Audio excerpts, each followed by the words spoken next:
As pedras lisas do riacho pareciam pesar mais do que deveriam naquela manhã. Davi assegurava, sentindo sua superfície polida contra os dedos calejados de pastor, enquanto o som metálico de bronze contra bronze ecoava pelo vale de Elá. Do outro lado do campo de batalha, um gigante de quase 3 metros de altura ajustava sua armadura que brilhava como fogo sob o sol da Judéia. Mas havia algo que poucos sabiam sobre aquele momento. Golias não era o único gigante que aterrorizava Israel. Ele tinha irmãos, descendentes de uma linhagem antiga e terrível que remontava aos dias antes do dilúvio, quando seres chamados Nefilins caminhavam pela terra. O vale de Elá se estendia como uma ferida aberta entre as colinas, separando dois exércitos que se encaravam há 40 dias. Do lado oeste, os filisteus haviam montado acampamento com suas tendas organizadas em fileiras precisas, o som de suas forjas trabalhando dia e noite para manter suas armas de ferro afiadas. Do lado leste, os israelitas se aglomeravam em grupos nervosos, seus rostos marcados pelo medo que crescia a cada amanhecer. O cheiro de suor e ansiedade pairava sobre o acampamento como uma nuvem invisível, misturando-se com a fumaça das fogueiras que nunca se apagavam completamente. Para entender verdadeiramente quem era Golias e por que sua presença causava tanto terror, precisamos voltar ao tempo de Noé, quando a maldade humana havia alcançado proporções inimagináveis. O livro de Gênesis nos conta sobre uma época em que os filhos de Deus viram as filhas dos homens e tomaram para si aquelas que escolheram. Dessa união proibida nasceram os Nefilins, seres de estatura descomunal e força sobre-humana. A palavra hebraica para esses seres significa literalmente os caídos ou gigantes, e sua presença na terra representava uma violação da ordem natural estabelecida por Deus. Esses Nefilins não eram apenas grandes em tamanho físico. Eles eram grandes em maldade, espalhando violência e corrupção por onde passavam. Suas mãos estavam manchadas de sangue inocente, e seus corações eram inclinados continuamente para o mal. A terra gemia sob o peso de sua perversidade, e o próprio Criador se entristeceu por ter feito o homem. Foi essa corrupção generalizada, amplificada pela presença e influência dos Nefilins, que levou Deus a enviar o dilúvio para purificar a terra. Mas mesmo após as águas recuarem e a arca de Noé repousar sobre o monte Ararate, o legado dos gigantes persistiu. Quando os espias israelitas exploraram Canaã gerações depois, encontraram os Anaquins, descendentes dos antigos Nefilins. O relato em Números descreve como esses espias se sentiram como gafanhotos diante daqueles homens de grande estatura. O medo que dominava seus corações não era apenas físico, mas espiritual, pois sabiam que enfrentavam algo que desafiava a própria natureza. Golias de Gate era um desses descendentes, parte de uma linhagem conhecida como os Refães. Sua cidade natal, Gate, era uma das 5 principais cidades filisteias, conhecida por produzir guerreiros formidáveis. Mas Gate tinha uma característica peculiar. Era o lar de uma família de gigantes, todos irmãos, todos guerreiros, todos dedicados a aterrorizar os inimigos dos filisteus. Golias era o mais proeminente entre eles, escolhido como campeão não apenas por seu tamanho, mas por sua habilidade em combate e sua capacidade de infundir terror psicológico. Naquela manhã específica no Vale de Elá, enquanto Golias se preparava para mais um dia de provocações, em Belém, a cerca de 24 quilômetros dali, Davi cuidava das ovelhas de seu pai. O contraste não poderia ser maior. Enquanto Golias polia sua lança que pesava como um eixo de Tir, Davi guiava gentilmente seu rebanho para pastagens verdejantes. Enquanto o gigante praticava golpes que poderiam partir um homem ao meio, o jovem pastor compunha canções de louvor ao Deus de Israel. Jessé, pai de Davi, observava a agitação crescente em Belém. Mensageiros iam e vinham com notícias do fronte de batalha, e as expressões sombrias que carregavam contavam histórias de medo e paralisia. 3 de seus filhos mais velhos estavam no exército de Saul, e a preocupação paternal pesava em seu coração. Foi então que decidiu enviar Davi com provisões, pães recém-assados que ainda carregavam o aroma reconfortante de casa, grãos tostados que crepitariam entre os dentes, e queijos frescos envolvidos em panos úmidos. A jornada de Davi até o campo de batalha foi marcada por uma crescente tensão. Conforme se aproximava do vale, podia ouvir o som distante de metal contra metal, vozes de comando, e algo mais perturbador. Um silêncio antinatural que se seguia a cada vez que uma voz poderosa ecoava pelo vale. Era a voz de Golias, e mesmo à distância, carregava uma autoridade que fazia os pássaros cessarem seu canto. Quando Davi finalmente chegou ao acampamento israelita, foi recebido por uma cena de desânimo coletivo. Soldados experientes, homens que haviam lutado em dezenas de batalhas, agora se escondiam atrás de suas tendas como crianças assustadas. Seus irmãos, Eliabe, Abinadab e Samá, estavam entre eles, seus rostos marcados pela mesma expressão de derrota que dominava todo o exército. Foi então que Golias emergiu do acampamento filisteu. Sua aparição era calculada para causar máximo impacto psicológico. Primeiro vinha seu escudeiro, um homem de tamanho normal que parecia uma criança ao lado do que vinha atrás. Então Golias aparecia, cada passo fazendo a terra tremer levemente. Sua armadura de bronze pesava mais de 57 quilos, cada escama perfeitamente polida para refletir o sol e cegar seus oponentes. Seu elmo, forjado em forma de cabeça de serpente, dava-lhe uma aparência ainda mais aterrorizante. A voz de Golias cortou o ar como uma lâmina. Suas palavras não eram apenas um desafio militar, eram uma afronta calculada ao Deus de Israel. Ele conhecia bem a psicologia do medo e usava cada palavra para aprofundar o terror que já dominava os israelitas. Porque vocês saem e se alinham para a batalha, ele trovejava, seu sotaque filisteu carregado de desdém. Não sou eu filisteu, e vocês, servos de Saul? Escolham um homem que desça contra mim. Mas havia algo diferente neste 40º dia. Entre a multidão de soldados aterrorizados, um jovem pastor ouvia não com ouvidos de guerreiro, mas com o coração de alguém que conhecia intimamente o Deus que estava sendo desafiado. Cada palavra blasfema de Golias não produzia medo em Davi, mas uma indignação santa que queimava como fogo em seu peito. Quem é este filisteu incircunciso para afrontar os exércitos do Deus vivo? A pergunta de Davi cortou através das conversas sussurradas como um grito de guerra. Soldados se viraram para encarar este jovem que ousava falar o que nenhum deles tinha coragem de expressar. Seus irmãos tentaram silenciá-lo, especialmente Eliabe, cuja vergonha pela própria covardia se manifestava como raiva contra o irmão mais novo. Mas as palavras de Davi já haviam sido ouvidas, passando de soldado para soldado até chegar aos ouvidos do rei Saul. Quando foi levado à presença real, Davi encontrou um rei que era a própria imagem da derrota. Saul, outrora poderoso e confiante, agora se curvava sob o peso de um medo que havia se instalado em seu coração como veneno lento. A conversa entre Davi e Saul revelou dois tipos muito diferentes de fé. Saul via apenas o tamanho do gigante, o peso de sua armadura, os anos de experiência em batalha. Davi via algo completamente diferente. Para ele, Golias não era um gigante invencível, mas simplesmente outro predador que ameaçava o rebanho de Deus. E Davi tinha experiência com predadores. As histórias que Davi compartilhou com Saul não eram contos de bravata juvenil. Quando um leão atacava suas ovelhas, Davi não fugia nem chamava por ajuda. Ele perseguia a fera, agarrava-a pela juba, e a golpeava até a morte.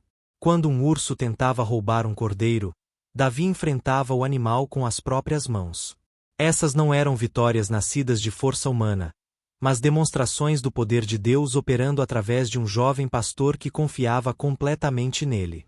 A tentativa de Saul de vestir Davi com sua armadura real foi mais do que um gesto prático.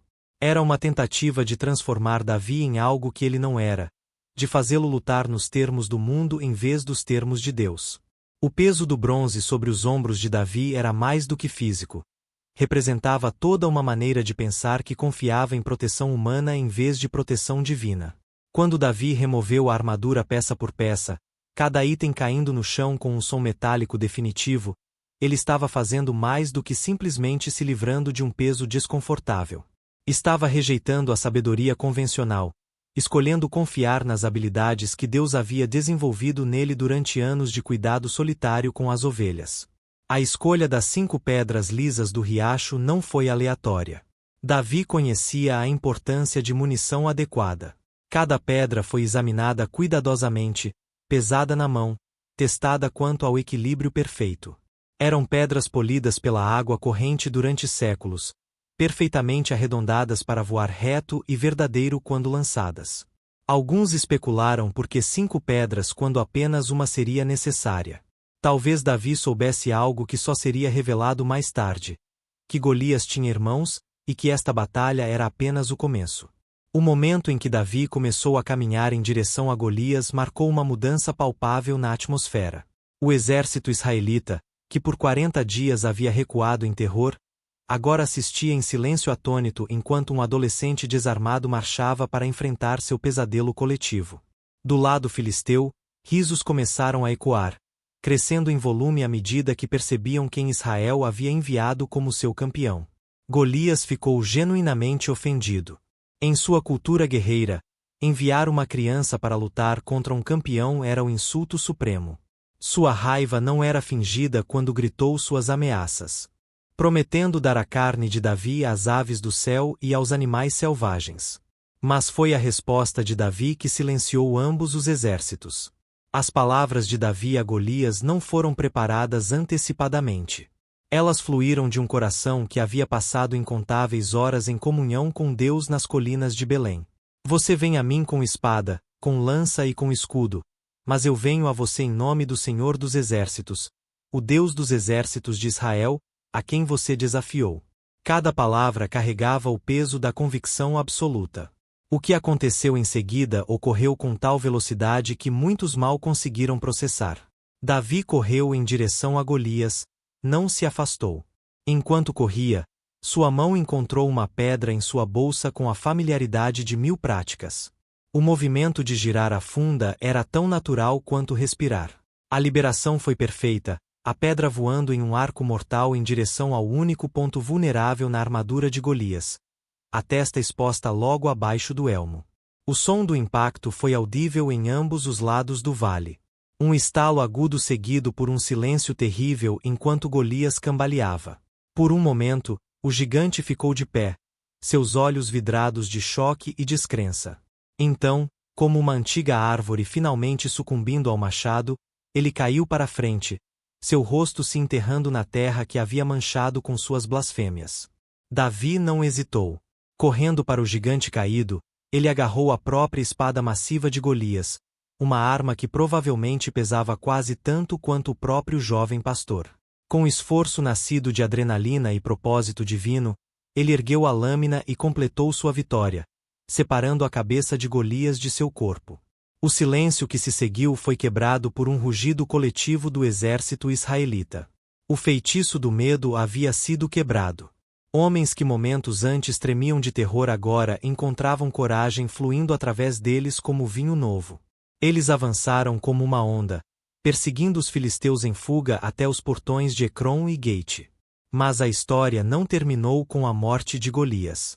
Nos anos que se seguiram, à medida que Davi crescia de jovem herói para rei guerreiro, outros gigantes emergiram para desafiar Israel.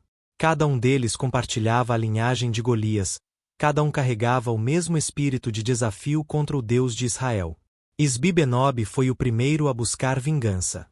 Seu nome significava aquele que habita no alto, e ele havia jurado matar Davi para vingar seu parente caído. Armado com uma lança nova cujo peso faria a maioria dos homens cambalear, ele encontrou Davi em um momento de vulnerabilidade durante uma batalha feroz. O rei, agora mais velho e cansado de muitas guerras, estava quase ao alcance do gigante quando Abisai, filho de Zeruia, interveio. A lealdade feroz de Abisai e sua fé no Deus de Israel deram-lhe força para derrubar Isbi-Benob, salvando a vida de seu rei. Seife, outro dos irmãos gigantes, encontrou seu fim nas mãos de Sibecai, o Husatita. A batalha ocorreu em Gobe, e mais uma vez demonstrou que nenhum descendente dos Nefilins poderia permanecer contra aqueles que lutavam em nome do Senhor. Sibecai, um dos valentes de Davi, havia aprendido bem as lições do vale de Elá. Lami, irmão de Golias, empunhava uma lança com haste como eixo de tecelão, uma descrição que ecoava assustadoramente a arma de seu irmão mais famoso. Ele também caiu, desta vez pelas mãos de Elanã, provando que o Deus que havia capacitado Davi continuava a capacitar seu povo contra qualquer inimigo, não importando quão formidável.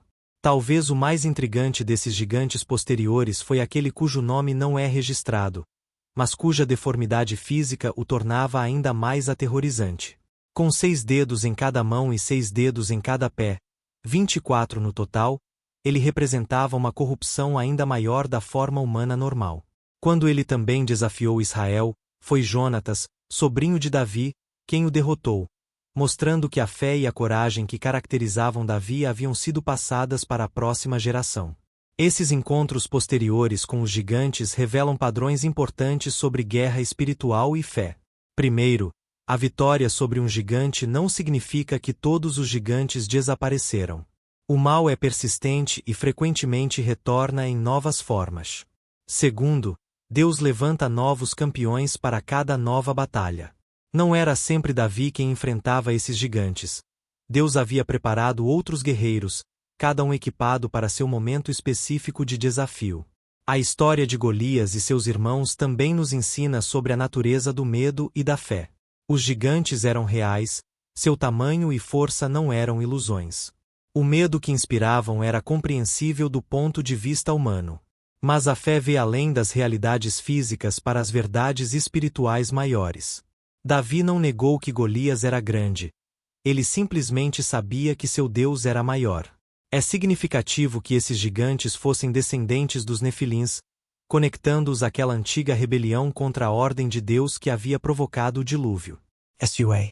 Presença contínua na terra era um lembrete de que as consequências do pecado persistem através das gerações. Mas sua derrota consistente pelas mãos do povo de Deus era um testemunho igualmente poderoso de que nenhum mal, por mais enraizado ou antigo, pode finalmente prevalecer contra os propósitos de Deus. A transformação de Davi de pastor a matador de gigantes não aconteceu no vale de Elá. Aconteceu nas colinas solitárias onde ele protegia as ovelhas de seu pai. Cada vez que ele arriscava sua vida por uma única ovelha, estava se preparando para o dia em que arriscaria sua vida pela nação de ovelhas de Deus. Cada hora gasta em comunhão com Deus sob as estrelas estava construindo a fé que um dia olharia para um gigante blasfemo sem vacilar. Isso nos leva a uma verdade profunda sobre preparação e propósito. Deus frequentemente nos prepara em lugares ocultos para momentos públicos de importância. As habilidades que Davi desenvolveu, a funda que dominou, a coragem que cultivou, tudo parecia sem importância no contexto de cuidar de ovelhas. Mas Deus estava orquestrando cada experiência, preparando Davi para um momento que mudaria a história. A recusa de Davi em usar a armadura de Saul também fala sobre autenticidade no serviço a Deus. Há sempre pressão para conformar-se às expectativas, para lutar as batalhas de Deus com métodos do mundo. Mas Davi entendeu que Deus o havia preparado de maneira única. Sua funda não era inferior à espada de Golias. Era a arma perfeita nas mãos de alguém que havia sido treinado para usá-la. O legado desses encontros com gigantes estende-se muito além das batalhas físicas registradas nas Escrituras. Eles se tornaram metáforas duradouras para os desafios impossíveis que todos enfrentamos. Cada geração tem seus gigantes, forças que parecem invencíveis, problemas que parecem intransponíveis. A história de Davi e Golias nos lembra que tamanho e força não são os fatores determinantes finais em qualquer conflito. Mas talvez a lição mais importante seja sobre a natureza da verdadeira coragem. Davi não era destemido no sentido de não reconhecer o perigo. Ele sabia exatamente quão mortal Golias poderia ser. Ele havia visto o que garras de leão e dentes de urso podiam fazer.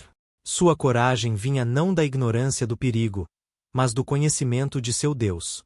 Ele havia experimentado a fidelidade de Deus em situações menores e confiava nessa fidelidade para o desafio maior. A presença contínua de gigantes após a morte de Golias também nos ensina sobre vigilância. Teria sido fácil para Israel assumir que, com Golias morto, a ameaça dos gigantes havia passado. Mas o mal raramente admite derrota tão facilmente. Os irmãos de Golias e outros descendentes dos gigantes continuaram a surgir, cada um precisando ser enfrentado com a mesma fé e determinação. É notável que em cada um desses encontros posteriores, a vitória veio através de diferentes indivíduos. Deus não criou uma dependência de um único campeão. Em vez disso, ele levantou múltiplos guerreiros, cada um capacitado para sua batalha específica. Isso fala da natureza comunitária da guerra espiritual.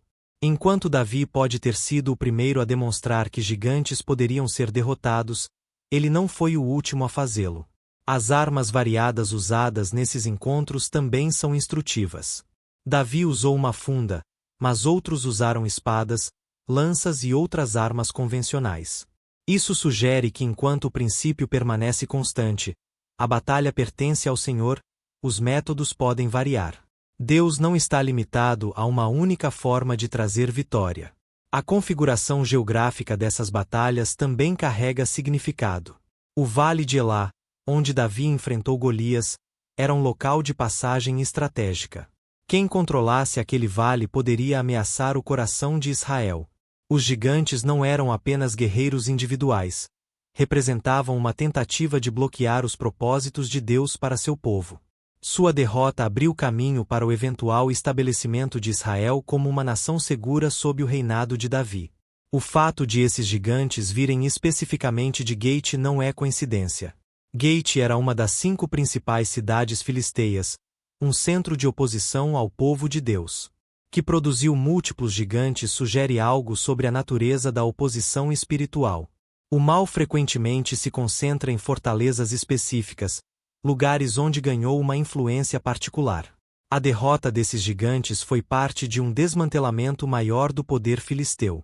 A deformidade física do último gigante, com seus dedos e dedos dos pés extras, é particularmente significativa. Representa uma corrupção ainda maior da imagem de Deus na humanidade. Os Nefilim sempre representaram uma perversão da ordem criada por Deus, e essa deformidade física era uma manifestação externa de uma corrupção espiritual mais profunda. É instrutivo que Jonatas, sobrinho de Davi, tenha derrotado este último gigante registrado. A fé e a coragem que caracterizaram Davi haviam se tornado um legado familiar.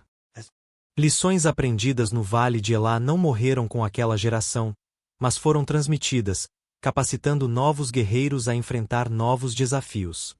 A história desses gigantes e sua derrota também fala sobre a progressão do reino de Deus. Cada vitória sobre um gigante representava não apenas uma vitória militar, mas um avanço espiritual.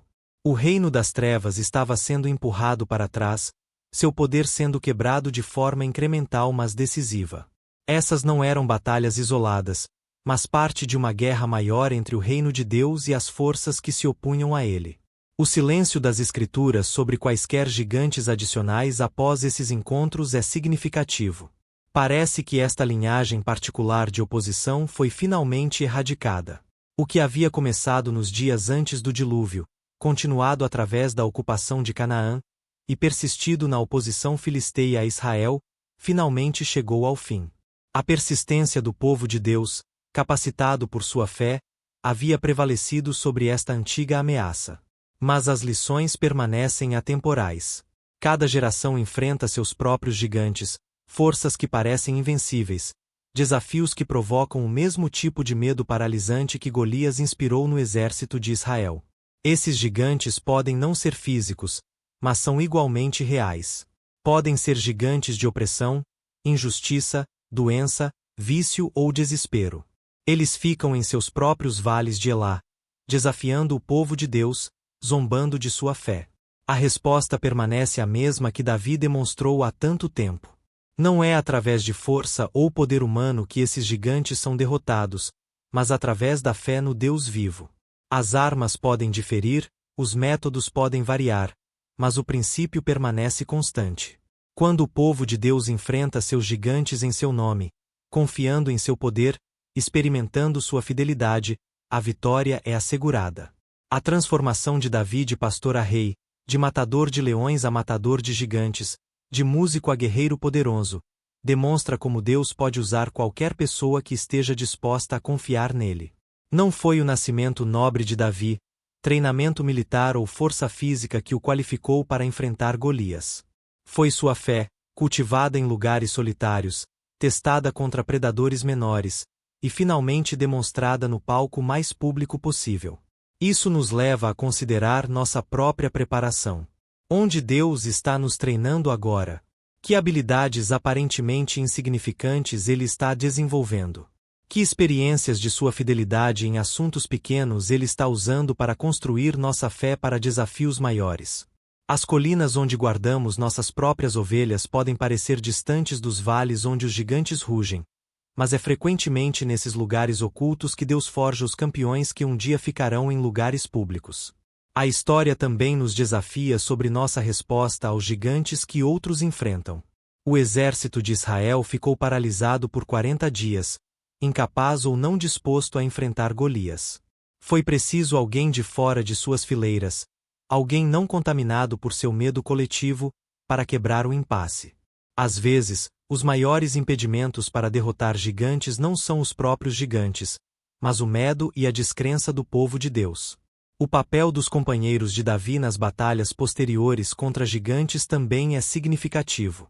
Abisai, Sibecai, Elanã, Jonatas, estes não eram figuras sobre-humanas, mas homens comuns que haviam aprendido com o exemplo de Davi. Eles haviam visto o que a fé poderia realizar e foram inspirados à sua própria ação corajosa. Isso fala do poder do exemplo e da importância da comunidade na guerra espiritual. É notável que após sua experiência quase fatal com Isbi-Benob, os homens de Davi insistiram que ele não saísse mais com eles para a batalha. Eles reconheceram que seu papel havia evoluído.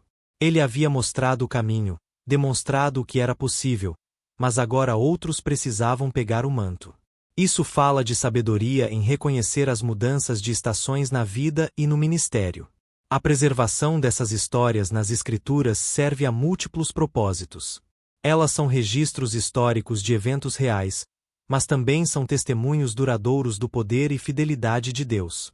Cada vez que essas histórias são contadas, elas têm o potencial de inspirar nova fé, despertar nova coragem, desafiar novo compromisso. Elas nos lembram de que o Deus que capacitou Davi e seus companheiros é o mesmo Deus que está conosco hoje. A especificidade desses relatos também é importante. Estes não são mitos vagos sobre heróis lutando contra monstros. São relatos detalhados com nomes, lugares e circunstâncias específicas. Golias era de Gate, media mais de 9 pés de altura, sua lança pesava 600 siclos. Isbi-Benob tinha uma lança nova, Seife foi morto em Gobe, Lami era irmão de Golias. Esses detalhes ancoram as histórias na realidade histórica e nos lembram de que a fé opera no mundo real, não em algum reino espiritual abstrato. O contraste entre as armas e armaduras dos gigantes. E os meios simples frequentemente usados para derrotá-los também é instrutivo. Golias veio com a mais avançada tecnologia militar de sua época, mas foi derrubado por uma pedra. Esta disparidade não é acidental. Ela demonstra que as batalhas espirituais não são vencidas através de superioridade tecnológica ou força bruta, mas através do poder de Deus trabalhando através de meios que ele escolhe. A progressão da juventude de Davi para a maturidade, de enfrentar um gigante sozinho para liderar outros que enfrentam gigantes, também reflete uma jornada espiritual comum. Começamos frequentemente tendo que enfrentar nossos gigantes pessoalmente, provando para nós mesmos e para outros que Deus é fiel. Mas à medida que amadurecemos, nosso papel frequentemente muda para equipar e encorajar outros a enfrentar seus próprios gigantes. O fato de que esses gigantes continuaram a aparecer durante o reinado de Davi, não apenas em sua juventude, nos lembra de que a guerra espiritual é um compromisso de longo prazo. Não é suficiente ganhar uma batalha espetacular e depois descansar em louros passados. Novos desafios surgem, novos gigantes aparecem, e precisamos de vigilância e fé contínuas. A natureza corporativa dessas vitórias também é significativa. Embora Davi tenha enfrentado Golias sozinho, as batalhas posteriores foram esforços de grupo. Isso reflete uma verdade mais ampla sobre a vida espiritual. Embora possa haver momentos em que ficamos sozinhos contra nossos gigantes, idealmente enfrentamos nossos desafios como parte de uma comunidade de fé, apoiando-nos e fortalecendo-nos mutuamente. O papel da próxima geração, exemplificado pela vitória de Jonatas sobre o gigante de 6 dedos, nos lembra da importância de transmitir fé e coragem. As vitórias de uma geração devem inspirar e equipar a próxima. Os gigantes que nossos filhos enfrentarão podem ser diferentes dos nossos, mas os princípios de fé e dependência de Deus permanecem constantes. À medida que refletimos sobre essas antigas batalhas, somos desafiados a considerar os gigantes em nossas próprias vidas. Que forças estão diante de nós, zombando de nossa fé, desafiando nosso Deus? Que medos nos paralisaram, impedindo-nos de avançar para o propósito de Deus? Que habilidades e experiências Deus nos deu que poderiam ser usadas para sua glória se apenas tivéssemos a coragem de remover a armadura do mundo e enfrentar nossos gigantes em seu nome? A história de Davi e Golias, junto com os relatos dos outros gigantes, não é apenas história antiga. É um testemunho vivo do poder de Deus e um chamado para a ação corajosa. Ela nos lembra de que tamanho e força não são os árbitros finais da vitória. Fé, mesmo fé do tamanho de uma pequena pedra lisa, pode derrubar os adversários mais formidáveis quando é lançada em nome do Deus vivo. Ao concluirmos esta jornada através das histórias de Golias e seus irmãos, somos deixados não com um conto de heroísmo humano, mas com um testemunho do poder divino. Davi, Abisai, Sibecai, Elanã e Jonatas eram todos homens comuns que se tornaram extraordinários através de sua fé em um Deus extraordinário. Suas vitórias sobre os descendentes dos Nefilins demonstram que nenhum inimigo, não importa quão antigo, poderoso ou aterrorizante, pode permanecer contra aqueles que lutam em nome do Senhor. Essas histórias nos convidam a uma reflexão profunda sobre nossa própria jornada de fé. Onde temos permitido que o medo nos paralise? Que gigantes temos evitado enfrentar porque parecem muito grandes, muito fortes, muito enraizados? A mensagem ecoando através dos séculos é clara. O mesmo Deus que guiou a pedra de Davi ao seu alvo, que fortaleceu Abisai contra Esbi-Benob, que deu vitória sobre cada gigante subsequente, está conosco hoje. Os gigantes em nossas vidas podem não ser guerreiros físicos, mas são igualmente reais e muitas vezes mais insidiosos. Podem ser gigantes de dúvida que sussurram que Deus nos abandonou. Gigantes de medo que nos convencem de que o futuro é muito incerto. Gigantes de vício que afirmam ser fortes demais para serem quebrados. Gigantes de amargura que envenenam nossos relacionamentos. Gigantes de orgulho que nos impedem de buscar ajuda. Cada um fica em seu próprio vale de Elá, desafiando-nos a vir e lutar. Mas aqui está a verdade transformadora. Não lutamos com nossa própria força. Assim como Davi declarou a Golias, a batalha pertence ao Senhor. Nossa parte é aparecer, confiar em sua preparação, usar os dons que Ele nos deu e agir em fé.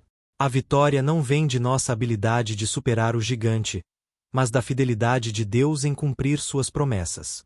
Considere por um momento os gigantes específicos que você enfrenta. Talvez seja uma situação financeira que parece impossível, elevando-se sobre você como Golias sobre o exército israelita. Talvez seja um diagnóstico médico que fala morte e desespero com a mesma autoridade que os gigantes de Gate. Pode ser um relacionamento quebrado que parece além do reparo, ou um chamado de Deus que parece muito grande para suas capacidades.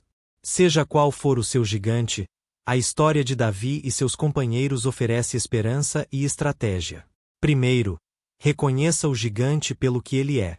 Não minimize o desafio, mas também não o amplie além da realidade.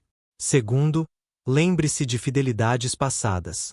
Assim como Davi lembrou o leão e o urso, relembre os momentos em que Deus se mostrou fiel em sua vida. Terceiro, recuse-se a lutar com as armas do mundo. Encontre os dons e habilidades únicos que Deus lhe deu e confie que Ele os usará para sua glória. Quarto, fale a verdade ao poder.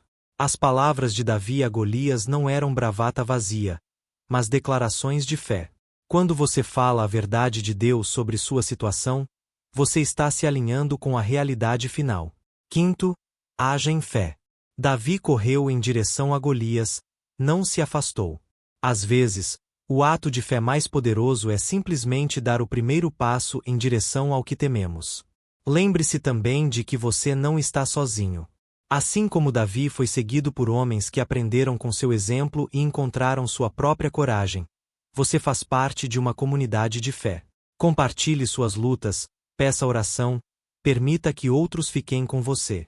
Às vezes, o Abisai que salva você do gigante é o amigo que ora com você, o mentor que fala a verdade, a comunidade que o apoia. As histórias desses antigos gigantes também nos lembram de que algumas batalhas são geracionais. Os Nefilins existiam antes do dilúvio, seus descendentes continuaram através dos Anaquins, e sua linhagem persistiu até os gigantes de Gate. Alguns gigantes que enfrentamos têm raízes profundas, padrões que remontam através de gerações. Mas a mensagem da Escritura é esperançosa. Não importa quão enraizado seja o gigante, ele pode ser derrotado através da fé persistente. À medida que olhamos para o futuro, que gigantes nossos filhos e netos enfrentarão? Como podemos, como Davi com Jonatas, transmitir um legado de fé que os equipe para suas batalhas? Isso começa com nossa própria disposição de enfrentar gigantes, de demonstrar que a fé em Deus não é teoria abstrata, mas poder prático para a vida real. A jornada de pastor a matador de gigantes a rei nos lembra de que Deus frequentemente usa nossas vitórias sobre gigantes como preparação para maior serviço. A fé e a coragem que Davi demonstrou no Vale de Elá o prepararam para liderar uma nação. As batalhas que você enfrenta hoje podem estar preparando você para a influência e impacto que você não pode imaginar atualmente. Ao encerrarmos esta exploração de Golias e seus irmãos, somos deixados com perguntas penetrantes. Que gigantes temos permitido rugir sem desafio em nossas vidas? Onde temos aceitado derrota como inevitável quando a vitória está disponível através da fé? Que pedras lisas Deus colocou em nossa bolsa, esperando que as usemos para sua glória? A mensagem atemporal dessas histórias antigas é ao mesmo tempo desafiadora e reconfortante. Desafiadora porque nos chama a sair de nossa zona de conforto, a enfrentar o que temos evitado, a confiar em Deus de maneiras que exigem fé real. Reconfortante porque nos assegura de que não enfrentamos nossos gigantes sozinhos, que o Deus que estava com Davi está conosco, que nenhum gigante é páreo para seu poder. Que você encontre coragem nas histórias desses antigos guerreiros. Que você veja seus gigantes não como obstáculos intransponíveis, mas como oportunidades para Deus demonstrar seu poder. Que você descubra os dons únicos que Deus lhe deu e os use com ousadia para sua glória. E que você se junte às fileiras daqueles que, ao longo da história, ficaram diante de gigantes e declararam: Você vem contra mim com força mundana, mas eu venho contra você em nome do Senhor. Os gigantes ainda rugem. Eles ainda desafiam. Eles ainda tentam paralisar através do medo. Mas o Deus de Davi ainda reina. Sua força ainda está disponível. Sua fidelidade ainda é certa. E aqueles que confiam nele ainda encontram vitória, não importa quão grandes sejam os gigantes que enfrentam.